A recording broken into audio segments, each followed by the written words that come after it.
Remember games like this? Or this? Those were fine, right? Well, I guess as time went on, they wanted to make them more sophisticated, and that's a good thing, but where exactly did using a little Japanese man as a paddle come into the picture? Look at this little guy and his rampant mood swings. Neutral, happy, deep concentration, all within the span of less than a second. And all this is happening while a giant foot is slowly constricting the screen, making all the blocks smaller and harder to hit. Are you weirded out yet? We're just getting started, my casual acquaintance. There's actually a whole cast of strange characters whose task is to push the screen and generally make things difficult for you. Oh my god! But don't worry, you also have a character on your side who only shows up after you clear the stage to slam the screen into your opponent's face. Some of these crazy characters include a sumo wrestler, a man inflating a gigantic balloon, a little pixie who sleeps through the whole stage and still manages to keep the screen moving, a faucet that slowly fills up the screen with water, and all kinds of other lunacy. Check out this thing! You're seeing the same thing I am, right? You can make your own joke for this guy. I'm mind-wiped. Now there's a cat? Oh, a seesaw-operated crank with a face is not quite crazy enough. We need a cat to show up and rub it in our face. Haha, you lost to the most impractical device ever created in the history of Rube Goldberg's acid nightmares.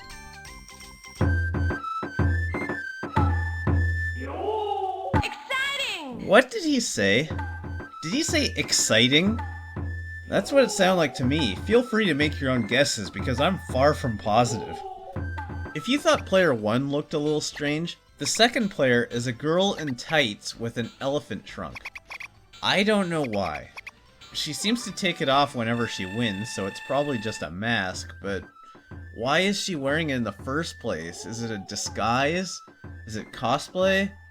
Does this all take place on Halloween and she thought the trunk was enough to technically call it a costume? You know what? Let's turn this into cosplay. I'm calling out all female cosplayers to put on this ridiculous costume. Come on, it'll be awesome. Do it! You have 24 hours. Oh, and did I mention that the ball is alive? The little thing you're bouncing around the room is actually a hamster rolled up into a sphere. Or a monkey if you're player 2. Yes, you did just see her launch an exploding monkey into a brick wall. When they hit the ground, they writhe around in pain before they dutifully climb back onto your paddle and get flung bouncing across the walls once again like a good little severely abused animal. All that's missing are little blood splatters every time it hits something. Power-ups include basic Breakout style power-ups like the one that makes the ball pass through blocks and once it explode. Some shrink or stretch out your sprite, making it look like that. There's also this crazy shadow effect that creates a bunch of duplicates of your character that follow you around. I thought this guy looked crazy as one weird little man in tights, let alone a conga line of bipolar paddle-carrying clones. Oh, and one of the power-ups multiplies the number of balls, and in some cases, it creates so many that you can't possibly catch all of them, leading to a room full of death. Delightful. And as a final crowning touch of strangeness, whenever this weird little man scores a victory, his avatar or whatever shouts out some crazy remark like, cool, nice, wham, okay, zap, coom, gush, lick? And whenever he loses a ball, he screams out in frustration. Things like, okay, I can't pronounce that. I can't pronounce that either. I think I can pronounce this one. Let's see.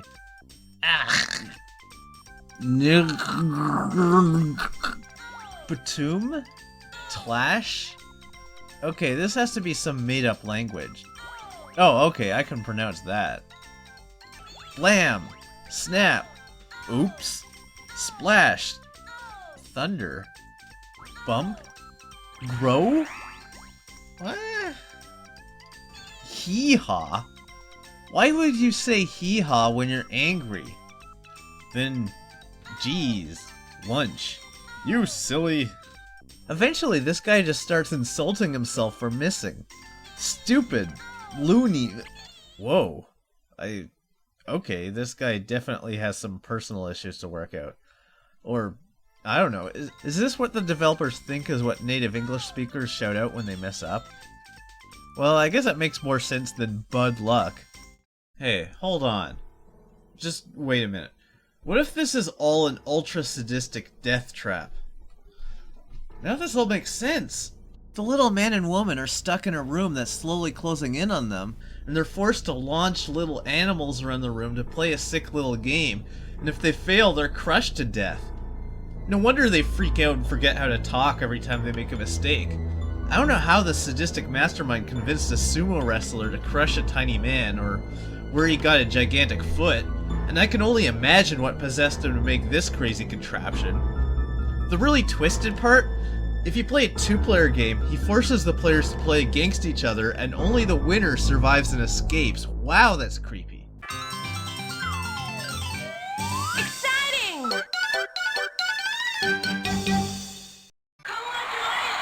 Yep, just one congratulation. You just survived the plot of a Saw movie, and you don't even get plural congratulations. Hey, wait a minute. The female player has a picture of an elephant on her tights and wears a trunk. This guy has a picture of a crab on his tights. This is a crab costume? All he did was put little red claws in his head. What kind of crab costume is that? Oh, queer!